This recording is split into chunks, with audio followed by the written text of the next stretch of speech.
Hooday, Bengal fans. He is Eric. I am Jake. Our guy, Mon, is about to join us. And when he does, there he is. There he is, the man, the legend, Mon. This is the Bengals Pulse, heartbeat of our Cincinnati Bengals. Thank you guys so much for joining us tonight. We are recording this. We're recording it the day before. So if anything happens today in Bengals news, we will not be talking about it tonight. Hopefully there is maybe a big signing. There was one today by the Kansas City Chiefs signing DeAndre Hopkins. Maybe the Bengals will actually go out and try to add to this football team to win football games. Guys, we have a lot to talk about. We have the Eagles coming into Paycor at 1 o'clock on Sunday. It's the whiteout game, a big game for the Bengals, a chance to get back to 500. So we have a bunch to talk about tonight, but before we do, Mon, how's your week been, bud? Good. I just to the fans, there's always a delay when the show starts with me. I bought this new adapter because this one's not working. Well, apparently the new adapter is doing the same thing, so I don't know what's going on. I apologize. I'll work on it. Everything's going good. We had big training at the fire department today. I was in Jacksonville all day, got home just a little bit ago.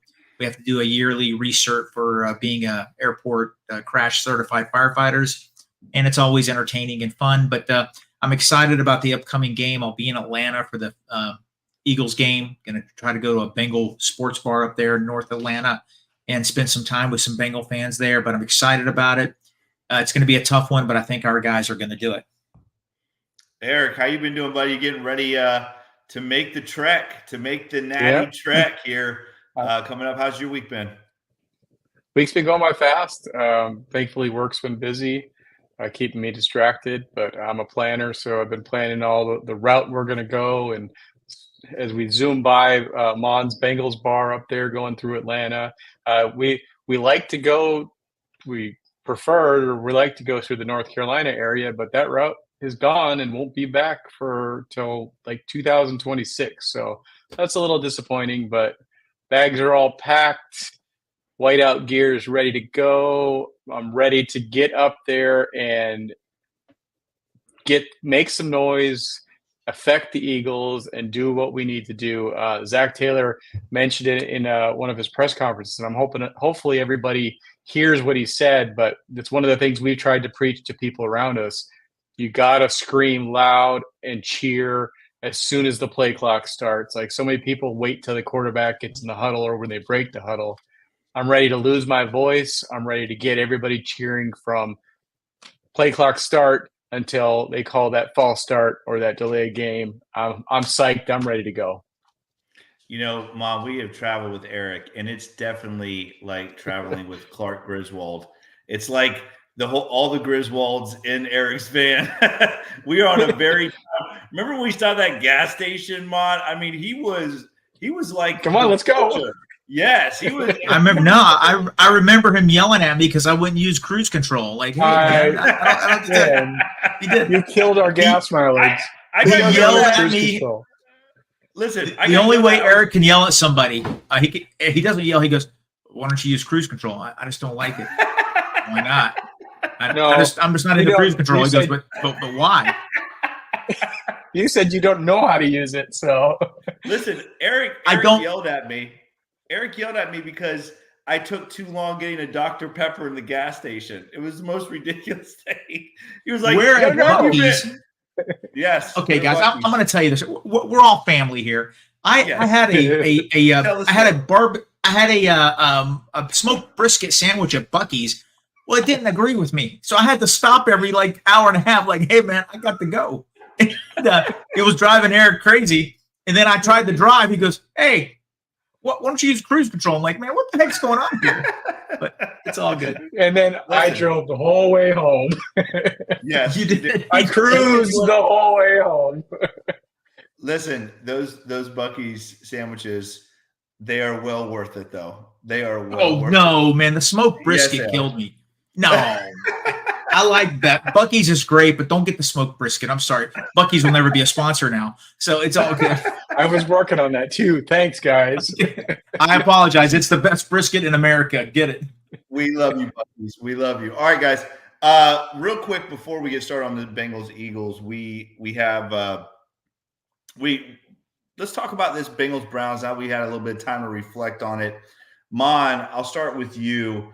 Again, final thoughts on the Bengals' big win over the Cleveland Browns. I don't know if you guys saw, they named Jameis Winston. Jameis Winston's now the starting quarterback. What are your final thoughts, Mon, on the Bengals Browns game? Obviously it was a win. I mean, it wasn't the prettiest of wins, but it's a win, and I'm never going to apologize for it. I heard that on ESPN radio today. Cincinnati, they brought that up, and it was a valid point. As fans, we should be happy for a win. It doesn't matter how ugly it is, but there were some points in the game that it wasn't pretty, and hopefully they can clean that up this week. They're going to have to, because Philadelphia is a much better team. But I will say I'm happy with the play of Mims after rewatching the game. He played really well. And I know Cody Ford had some really poor PFF rankings for his play, but you know what? He didn't give up any catastrophic sacks of any type. That's right. He came in and played, he played decent. Is he going to be a long-term answer there? Absolutely not. You just harped on something about additions, like you talked about the Chiefs. I have some thoughts about the Bengals potentially doing that in season. We'll talk about it later.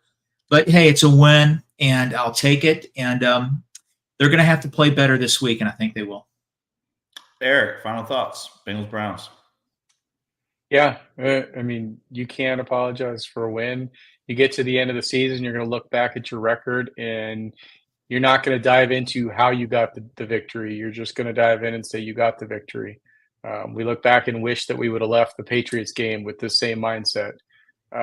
Joe Burrow is still the second highest passer rating quarterback in the league. What the film breakdown, I didn't go look at the all 22 myself, but some of the reputable folks that did, most of the throws weren't there. So he didn't make poor throws. He actually made very aggressive throws and had a very aggressive game and didn't throw an interception. Still has a high completion percentage. We just didn't get the separation. So hopefully the scheme will be better this week so that our receivers can separate. Maybe we finally see some impact from the slot, but not gonna apologize like Mon said. We ended the Brown season. They're on to Jameis Winston. I think it was a blessing that they're on to Jameis Winston. Honestly, I think they'll win more games with Jameis than they would have with Deshaun. It is what it is.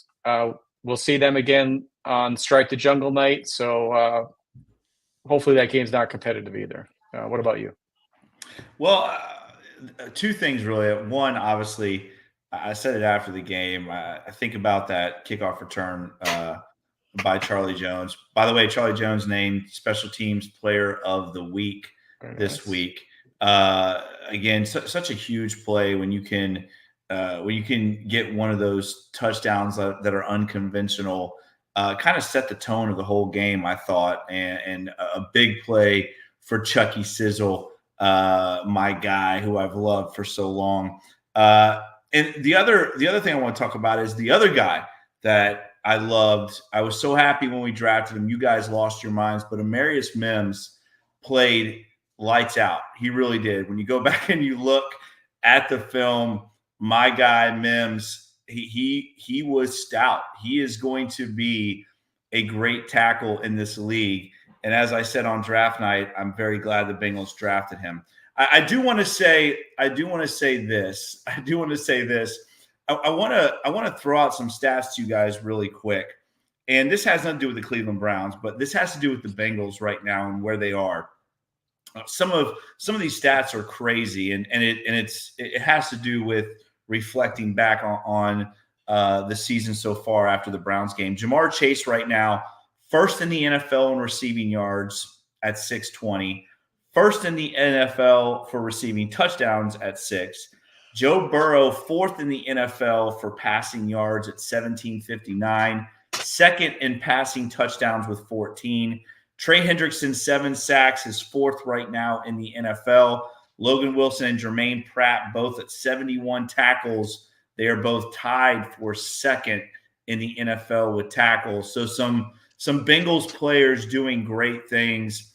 And again, guys, I mean, when you look at this season that Joe Burrow is having right now, if the Bengals were not 3-4, everyone in the media would be talking about the MVP right now is hands down Joe Burrow's.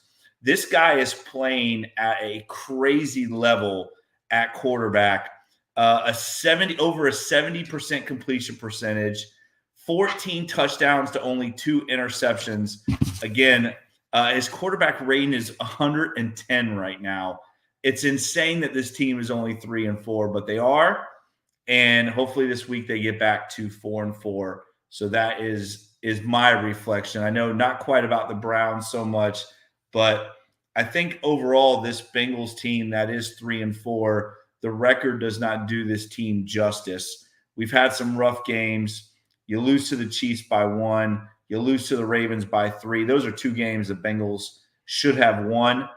They were the better team that day, and they didn't. And that's unfortunate. So instead of 5-2, we are 3-4, and now it's on to the Eagles. We got to start stacking some wins here, guys. Yeah, we do. I mean, those are great stats, but unfortunately, didn't translate. No, didn't. Two heartbreakers against the Ravens and the Chiefs. I might not agree, but Joe Burrow definitely be in the MVP conversation, but Lamar Jackson's headed for his 3rd. Lamar Jackson and the Ravens are unstoppable right now, and I hope somebody can slow them down a little bit. But the way that offense is playing, I just don't know how anybody can stop them. They are unbelievable, but we'll worry about them on Thursday night again in prime time in Baltimore. Go figure, NFL. Thank you, but let's get the Eagles out of the way first. Well, I mean, we had our chance, Mon. If Ray Cal doesn't drop that snap, we're not talking about the Ravens being unstoppable. We did stop them. We did stop them. We did. He fumbled the snap, gave us the ball back, and then. And I tell you, I'm going to tell you the crazy thing is Derrick Henry stats are not what they seem to be. Right? We hold this guy to 20-something yards rushing for 4 quarters. Ray Cal drops the snap. And he gets a 50-yard run. So now his stats look like he had a great game against us. He didn't. We shut him down. Tampa Bay, same thing. Tampa Bay shuts him down almost the entire game. He breaks one at the end there, and his stats are inflated. I'm not saying the Ravens aren't good. I want to make sure that's very clear. The Ravens are a good football team. But unstoppable, I don't know if I would say unstoppable. I do think, though, that they are – very good football team, good football team. And that's what sucks about the Bengals not being able to close that game out, because if they do, the Bengals would be in the same talks as the Ravens right now. Go ahead, Eric. And I think the point of distinction there is their offense is close to unstoppable. Our offense was close to unstoppable for the first few weeks, or those weeks in between there. They are not unbeatable. They've lost this year, and we almost beat them. We should have beat them. So that offense, yes, looks unstoppable, but the team is still beatable. That's where I'll leave it. Yeah, it's just everybody has to sell out to stop the running game. The Bengals did that. They did contain Derrick Henry, but guess what? They still had almost 500 yards total offense. Yeah, they're going to be tough to beat. We got a little bit of a hole there, but we get them one more time. The Steelers have to play them. Hopefully they cancel each other out a little bit. I will say this: they're vulnerable on defense. They're staple. They're giving up a lot of yards, and the Buccaneers. The Buccaneers had every chance to beat them the other night. I know they got some touchdowns in the 4th quarter, but Baker Mayfield throws an interception in the first half. That could have been a 14-0 lead. Yeah. Football's crazy, man. Football's all momentum. If that game was 14-0, it's nuts. Their offense is lights out. Their defense is limited. And Roquan Smith has to be top 3 dirty player in football. I'm sorry. He's number 1. He's number 1. Terrible. He is a horrible. He is. Again, if he were on the Bengals, I don't want to get off on this subject, but if he were on the Bengals, it would be a whole nother like, oh, he's Vontez Burfict all over again. But because he plays for the Ravens, he is an awesome player. He's a great linebacker.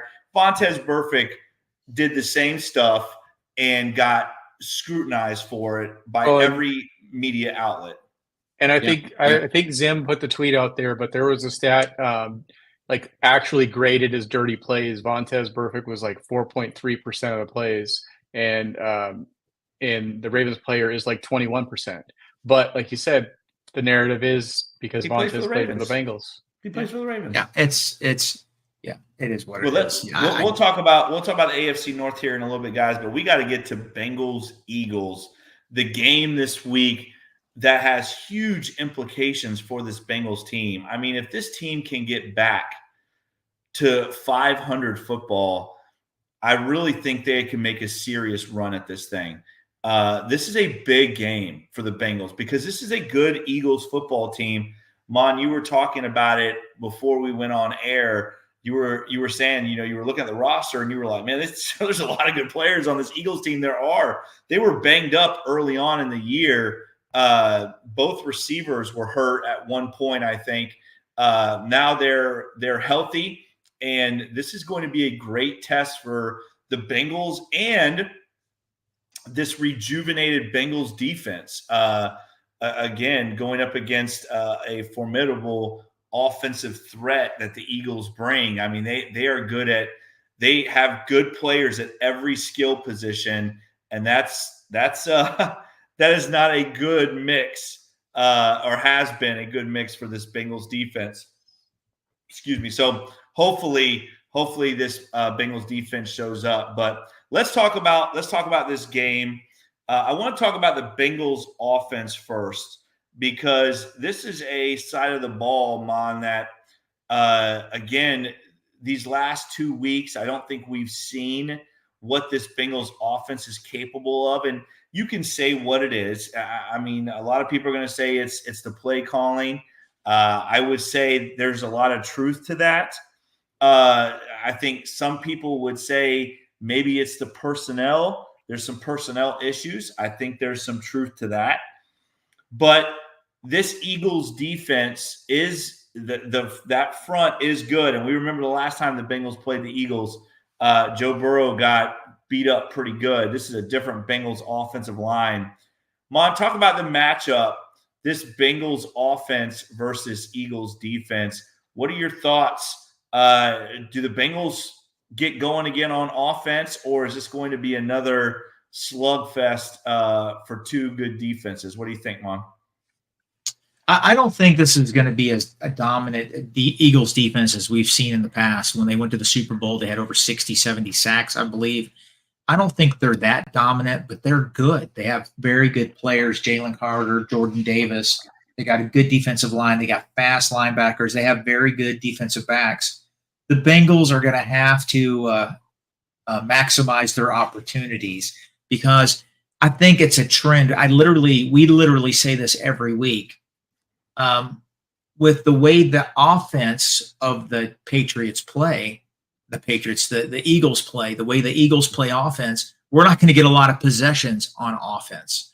So Joe Burrow and company, I don't want to see Ray Cal punting a lot. I really don't. We need to go out. We need to score points, because I know we're going to jump over to offense in a few minutes. The Eagles ran for 269 last week. Yeah, that's a lot of yards, and they did it on 45 carries. So, of course, you look at their timeline, they controlled that clock.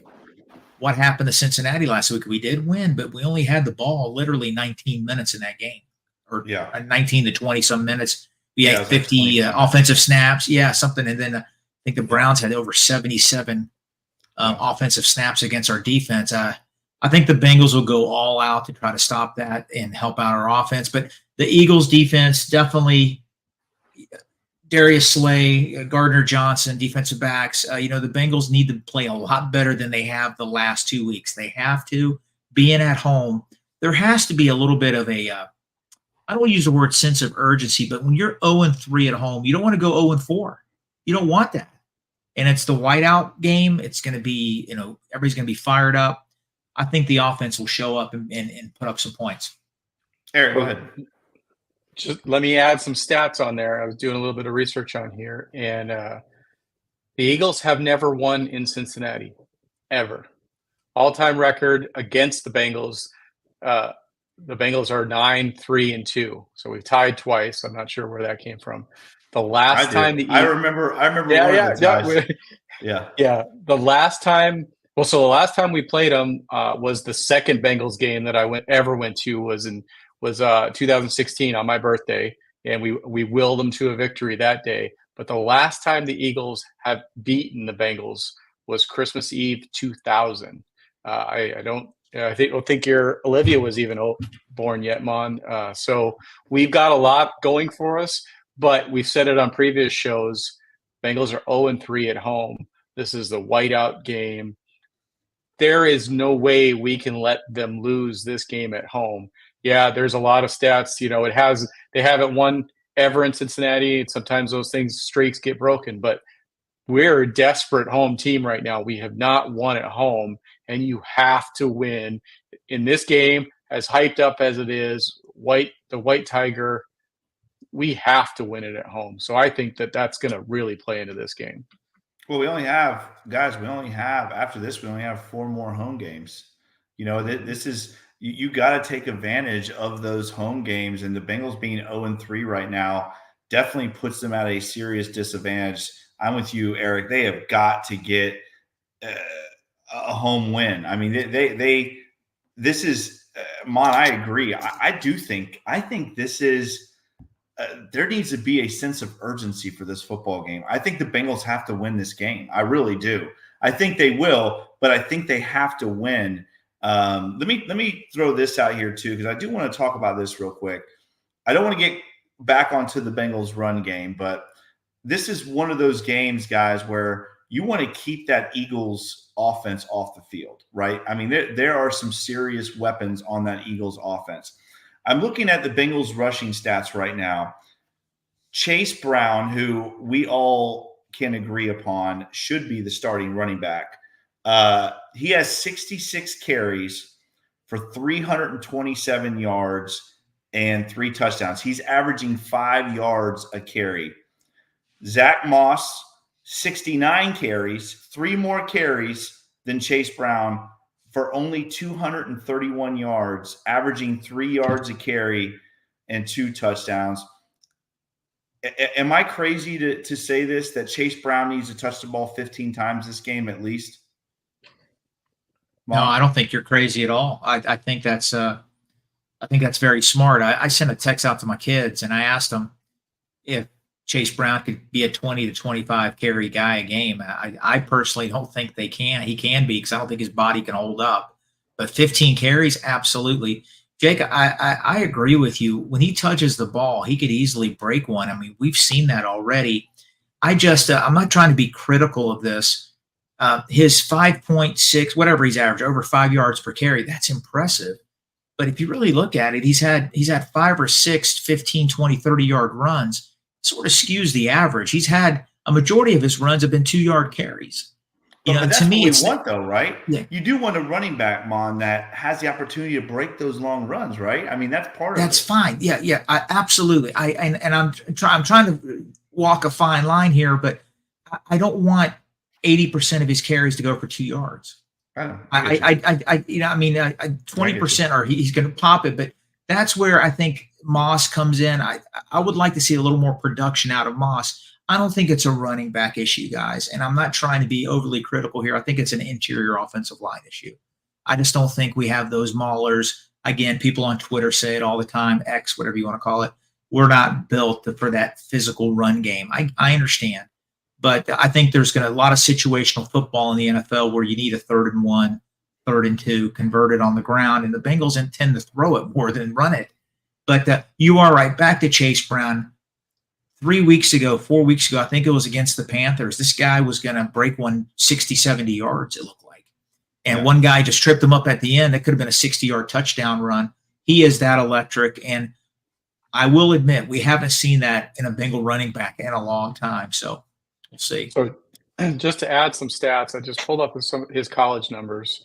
2021, he'd played 10 games, 170 attempts. That's 17 per game. 2022, and he had 1,000 yards rushing. I know college is different, but these still play into it.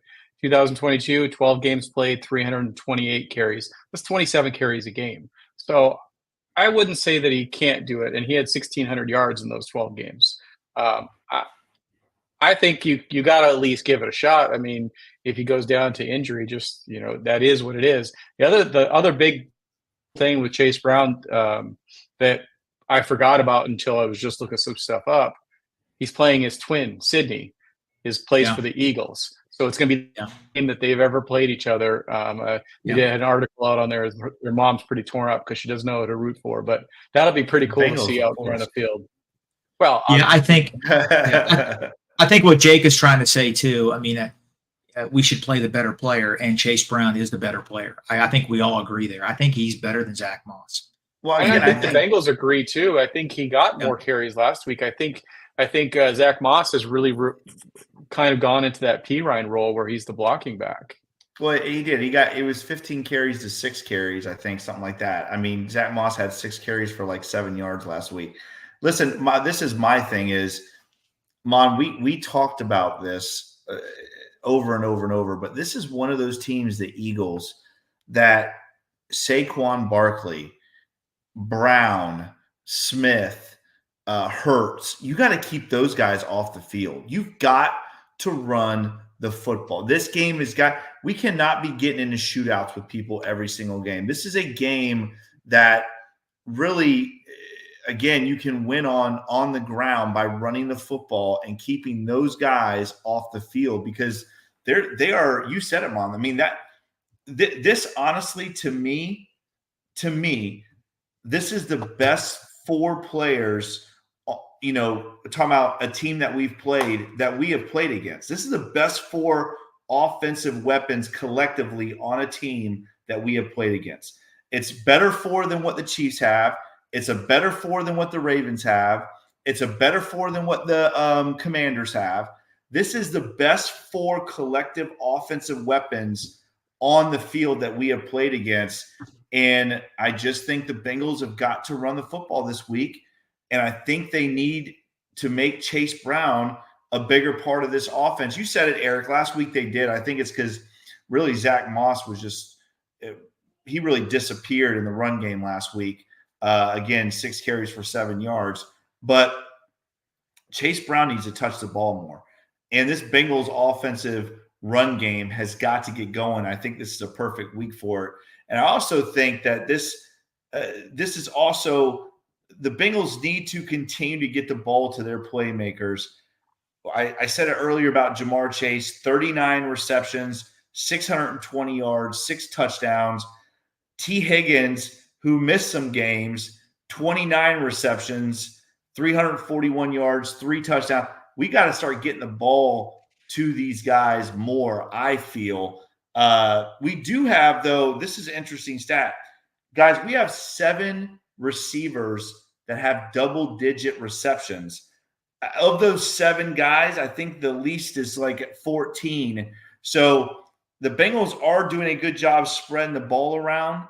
But again, if we're going to have to go toe-to-toe with those 4 guys, I think it's Burrow, Brown, Chase, and Higgins. The Bengals have got to get those 3 guys involved in this football game and get them the ball to their playmakers if they're going to be able to score with this Eagles offense, Mom. Yeah, you're right. They can't play like they did the last 2 weeks. We can't run the ball 24 times for 59 yards or 25 times for 59 yards. I will give Zach credit. 25 rush attempts in a game doesn't happen very often in Cincinnati. He didn't give up, but that average has to get better, even with the great potential of Chase Brown. Got to be better there. But our big 2, Higgins and Jamar, have to play well. But I need another player to step up. Eric, I think you sort of harped on this earlier. Our tight ends have sort of vanished a little bit. We haven't seen much of them the last 2 to 3 weeks. I need a third player, a Tyler Boyd type player that's going to come in, give us 6, 7, 8 catches. We're sort of missing that, especially the last couple weeks. We saw last week how good Jamar Chase is. I rewatched the game. They had 2-3 guys on him, and he still made impact plays. T. Higgins is playing arguably some of his best football. I need Yoshi Voss. I don't understand the problem with Burton. He's fast. And get him out there. Put our athletes out there. Put the guys that can run, that can make plays. We just talked about Brown. Get Burton out there. I don't know why T. Huddy's out there. I don't know why Irwin is out there. Those guys are just – they're good spot role players, but they're not explosive. And, you saw our tight ends are not – they're not getting open right now. And I think the big two, Chase and Higgins, need some help. I agree. I mean, I don't understand why Jermaine Burton's not on the field. I mean, you talked about it, Mon. What an incredible weapon you have just sitting on the bench. It just makes absolutely zero sense why this guy is not playing. And again, this is one of those games where if you have to go toe-to-toe with the Eagles offense, you got to have a guy like Jermaine Burton on the field. It just doesn't make any sense. Eric, any thoughts on that? It doesn't. I mean, it really feels like an ego thing from the coaches. He's clearly done something or said something that's rubbed somebody the wrong way, and their ego is just saying, no, I'm not going to put him out there. I mean, we've seen this with defensive players before. Injuries have then forced those people into roles, but they couldn't make it on the field. I don't know what it is about this coaching staff, but if somebody they just hold on to things and they don't throw them out there. I mean, we've said it over and over and over. Just let him run go routes, just clear out routes, and if he happens to be open, Joe throws it. Like, that is a weapon. No matter how fancy your scheme is, if you've got someone to run go routes to occupy a safety, and Jamar Chase can come screaming underneath, that works. It's so frustrating. But to Mon's point, I want to see some Eric All or some Gesicki. We haven't seen much of Gesicki since he dropped that go-ahead catch. Yes, that's a few weeks ago, and it's like he just vanished, and I don't know what's happened. There was an opportunity last week that Joe missed, and it could have really kept the drive going, but it's weird. It's like you don't feed them and they disappear. Yeah, and you think maybe you wonder if Joe's lost a little confidence in him, on. Yeah, maybe. I don't know. I think everything has just been so out of whack the last 2 weeks. Somebody sent me some advanced stats because I had sent out a tweet about how the Bengals don't win on first down, and apparently the Bengals are in the top 7 in yardage first down. Well, that may be true, but they haven't been the last 2 weeks. I can guarantee you that. So, it's just we have to stop putting all the pressure. I think teams know when it's 2nd and 10, 3rd and 10, you're not going to run. All right. And that just makes it a lot harder on Joe Burrow and his receivers. Everybody's going to drop back like, hey, cover Gesicki, cover all. It just makes it harder. And they need to do something about that. They need to improve over the last 2 weeks. Let's get it 2nd and short because the playbook is fully open then. I think you limit your playbook when it's 2nd and 10. We'll see. They have to definitely play a lot better than they have the last 2 weeks. I think they will. The Eagles defense isn't as stellar as the one from a couple years ago. I agree. So let me ask you this, Mon. Do you consider that a loss on Twitter that you posted that? Is that a loss? I do not, because my last post was copy. So I've only lost one battle. You said that with such a straight face. I do not, Jake. That is not a loss. Let's talk. What are you gonna say, Mon? Nothing. I ain't gonna say nothing. Oh, yeah, there's been a lot of Twitter tension in the last couple of days. Everybody on Twitter. Let's just get along. Everybody has a take. I'm right. I'm wrong at times. It is what it is. I don't know if people realize this, Mon, but if they just agree with you all the time, there's no problem.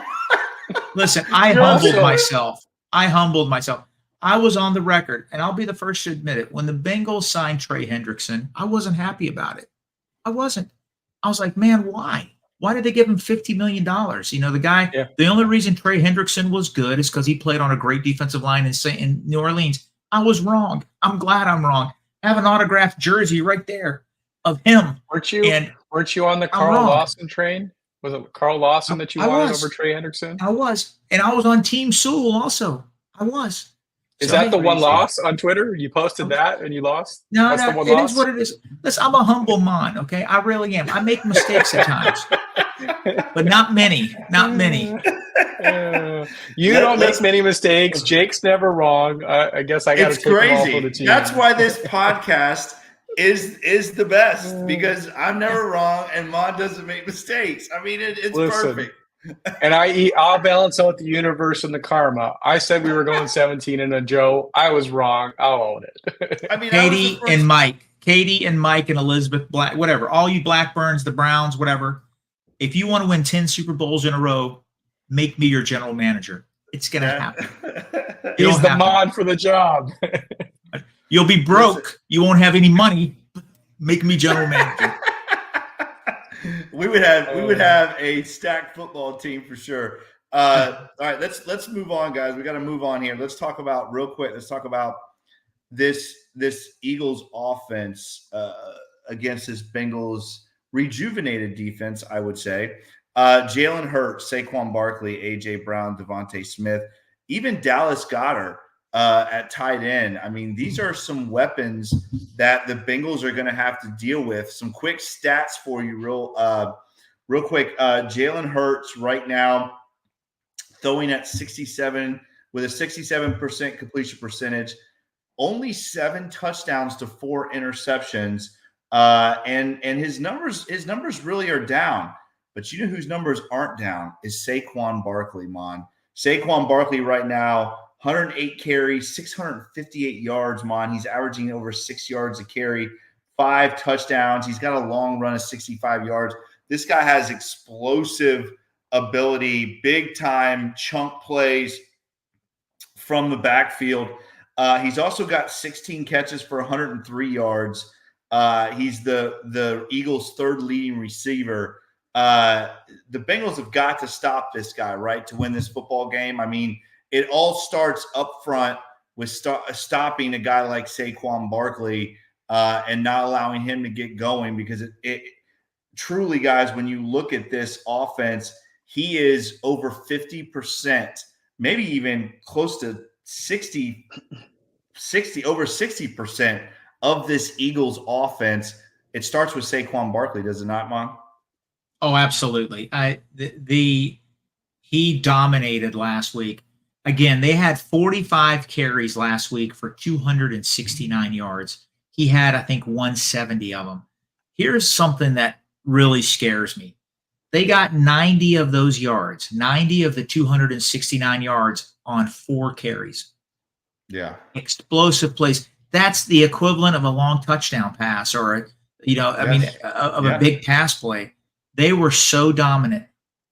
The Giants, they were never in the game. They didn't have a chance because they didn't have the ball. 269 yards rushing on 45 carries. That shows you they were just playing with them. I'll tell you this. The only way the Bengals are going to win this game, they have to sell out and stop the run. If there's a repeat of last week, it's going to be a long Sunday. I think the Bengals are going to come in. They're going to play like they did against the Ravens, take away the run game. Cincinnati had a lot more possessions in that Ravens game, which really surprised me because they don't average a lot against the Ravens. Same type of game against the Philadelphia Eagles. The one thing the Bengals have to do better is cover those wide receivers. A.J. Brown, Devontae Adams, all those guys are really good players. And, they're loaded. They really are.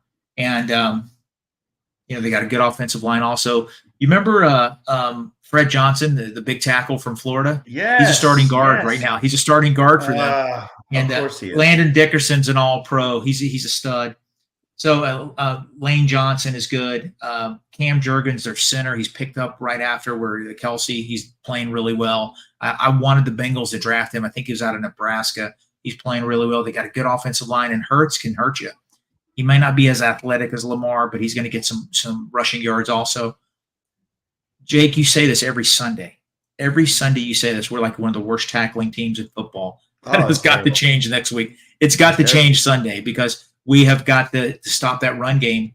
and just make them beat us with the pass. Well, the tackling has got a lot better these last 2 weeks. The tackling has got a lot better the last 2 weeks. It's still not where we want it to be, but that is the reason that we won those 2 games. The tackling got better. Still not great, but yes, you are right. And I think too that this is the trifecta for the Bengals, right? Because you have a quarterback that has the ability to hurt you with his legs, and we as Bengal fans know that is our Achilles heel, right? Anytime we play a quarterback that is dangerous when he gets outside the pocket, it is like it destroys this Bengals defense. And we're looking at a quarterback that is the second leading rusher on this team, 63 carries for Jalen Hurts for 218 yards and 4 touchdowns rushing from Jalen Hurts. Again, I think this is a situation where the Bengals have got to make sure that Akeem Davis-Gaither or Logan Wilson or one of those backers that can run from sideline to sideline is spying a guy like Jalen Hurts, because he can hurt you with his legs. And that just seems to be the Achilles heel for the Bengals, right? I mean, we all talk about it watching the games together. It's like you're a nervous wreck when you're playing a quarterback like this, because the Bengals struggle stopping guys like this. Am I right, Mon? No, they are. And this may sound really crazy to everybody out there that follow the Bengal Pulse. Somebody like a Mike Hilton, who is a smaller defensive back, he is a tackling machine. He has corner blitzes. He has made hellacious tackles on big running backs. He has. And I think he's going to come in and on 5-6 plays maybe and help out and run support. Guys, at 11:30 on Sunday, I'm always looking for the inactives. In the last 3 weeks, the Bengals have deactivated a lot of defensive linemen. I think this is the week where they go heavy there. I can see a Lawrence guy active. McKinley Jackson played over 25 snaps last week and looked really good. I know he wasn't on the stat sheet, but he looks very active. I can see them going heavy, maybe keeping an extra defensive tackle active for this game, because hey, these guys ran the ball 45 times last week. 45 times. That's a lot of wear and tear in your defensive linemen. I think the Bengals go heavy this week at the defensive line just because of that. You're right about Logan Wilson. Jermaine Pratt, it's got to be one of their better games tackling. It's got to be. Our defensive backs, our safeties need to come in and play well. A.J. Brown could take the top off. He's a special player. Yeah. We got to limit those explosive plays, because I think the Bengals are really going to be focusing on that run game. I could see the Eagles completing a couple long passes here and there. We just got to limit them and make sure they don't chew up the clock by running the ball for 200-plus yards. Yeah, well, and we've seen how many times in the last 3 years have the Bengals faced a Derrick Henry or faced a Nick Chubb, faced these superstar running backs, and we stop them. I feel like we know how to do it. We've done it. I mean, we did it against Derrick Henry until that overtime run.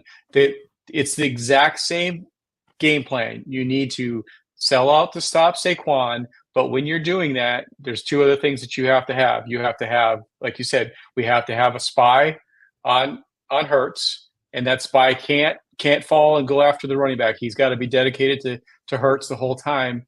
And then we have to trust that these defensive backs are going to hold up for as long as it takes. One of the things that not a lot of people are talking about, but we're getting farther and farther removed from those injuries to Sheldon Rankins and B.J. Hill and McKinley Jackson.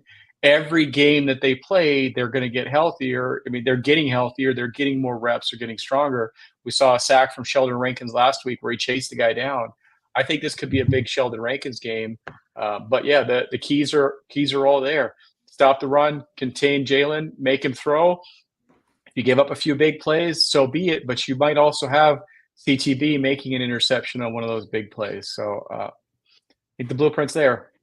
We've got to tackle. I mean, you guys hit it on the head. I think we can say all these things that we want to say, but if you don't tackle Saquon Barkley, if you don't get guys to the football and A.J. Brown, these are guys that can turn 5-yard gains into 30-yard gains very quickly. even Smith. I mean, those guys are they are electric players. Even Jalen Hurts running the football. I mean, you have got to get to the quarterback. You've got to tackle the quarterback. Again, keep Jalen Hurts in the pocket. He's one of those guys that you want to keep in the pocket. Collapse the pocket around him. You said it, Eric. If we can get another good game from Sheldon Rankins, get some interior pressure from those defensive tackles, I think we'll be in good shape. But let's move on here, and let's do our picks for the AFC North. A big matchup this week in the AFC North. But Eric, why don't you go ahead and get us started? Ooh, you got the white helmet with the black stripes. Well done, Eric. Well done. I love it. My favorite Bengal helmet. All right, here we go. Eric, get us started. We'll start with the New York Giants going in to face the Russell Wilson-led Steelers. Unfortunately, we ended up watching a lot of these Steelers and Ravens games. Didn't look too good in the first half, but Russell Wilson found a way. I don't have a lot of confidence in this game. We're going to go with Mon first. Why don't you give us your thoughts on your prediction? Can the Giants pull out a victory in Pittsburgh? I hope. I don't see it happening. The Giants are not a good football team. They are a bad football team.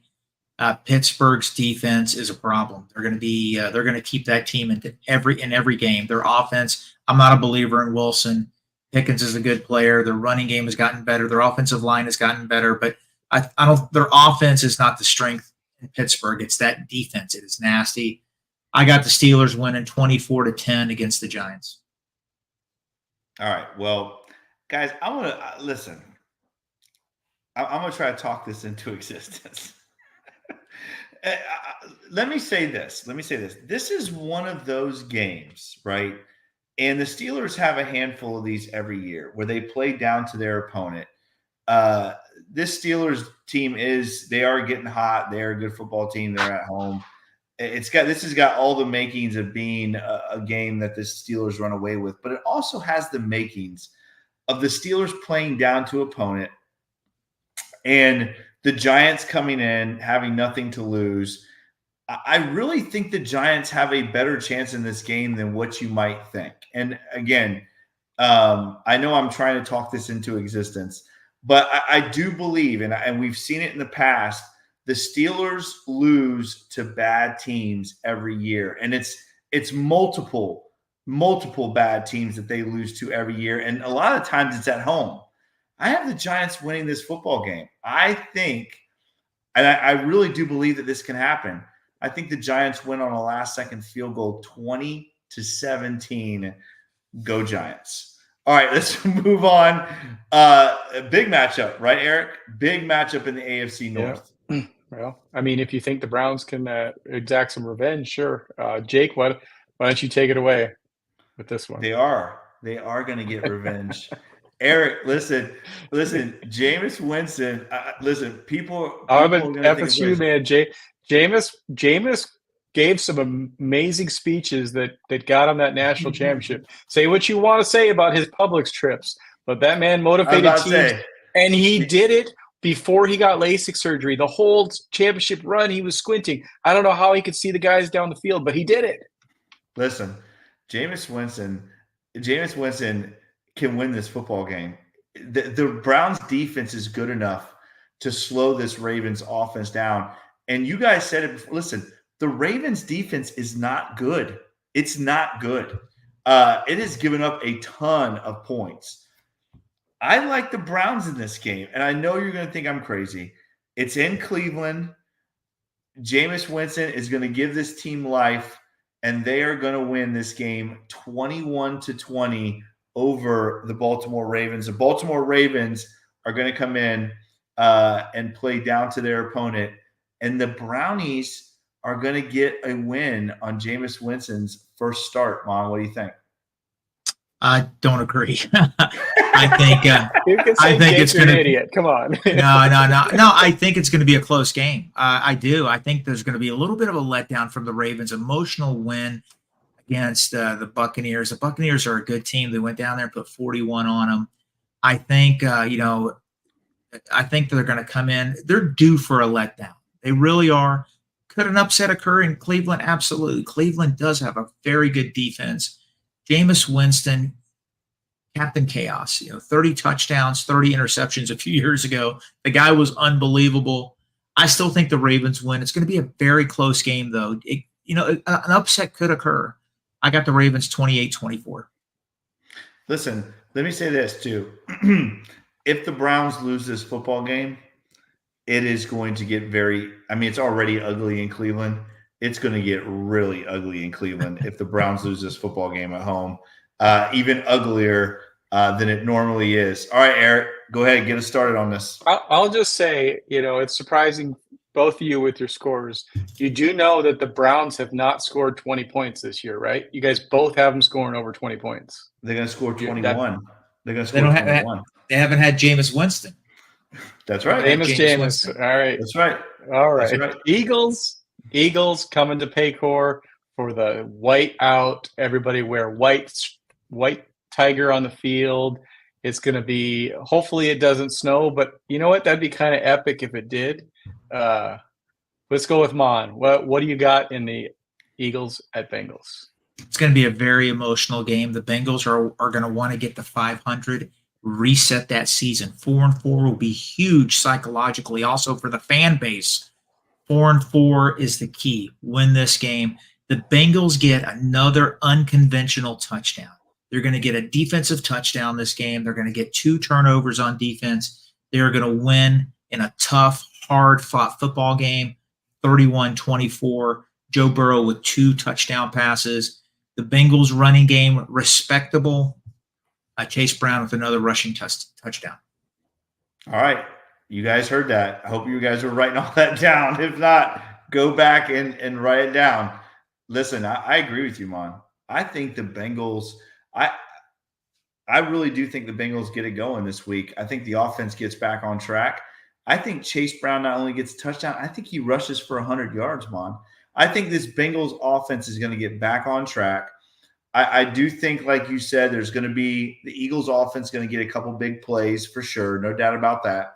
But I think the Bengals defense is going to make some plays. And again, we need it because right now the leading interception guy on our team right now is Von Bell with 1.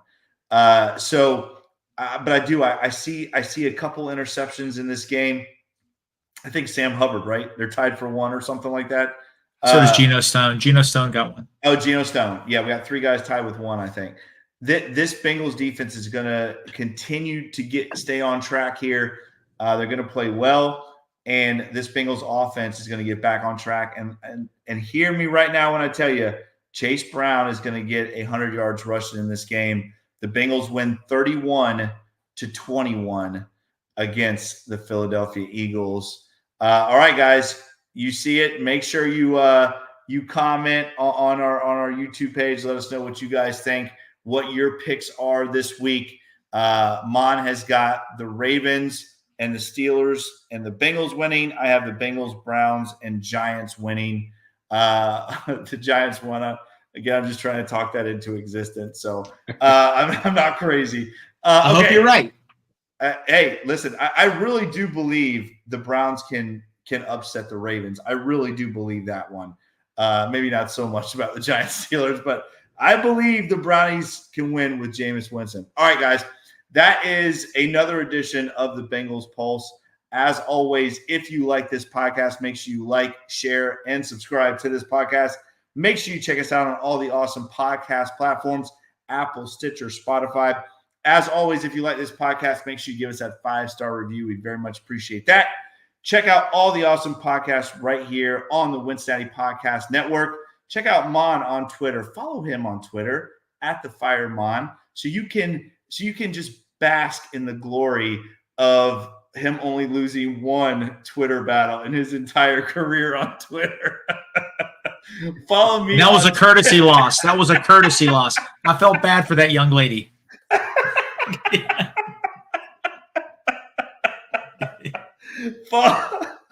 Follow me on Twitter @CoachJakeOwens9. Follow Eric on Twitter @eFlash with 2 H's 88. Follow Cincinnati Podcast on Twitter @CincinnatiPod. And follow the big guys. follow the Bengals Pulse on Twitter. Come on, follow them on Twitter at Bengals_Pulse9. The same on Instagram without the app, Bengals_Pulse9. And as I said before, check out all the awesome podcasts right here on the Cincinnati Podcast Network. We're going to try, because we got 3 people in 3 different places on Sunday. Eric's going to be at the game. Mon's in Atlanta. I'm holding down the fort here in Florida, but we are going to try to come live to you after the Bengals-Eagles football game and talk about the Bengals being back at 500 at 4-4 after defeating the Eagles here on Sunday in Paycor Stadium. Eric, bring us home that W. He is Eric. He is Mon. I am Jake. This is the Bengals Pulse. Hoo day, Bengal fans. We will talk to you on Sunday after a Bengals victory.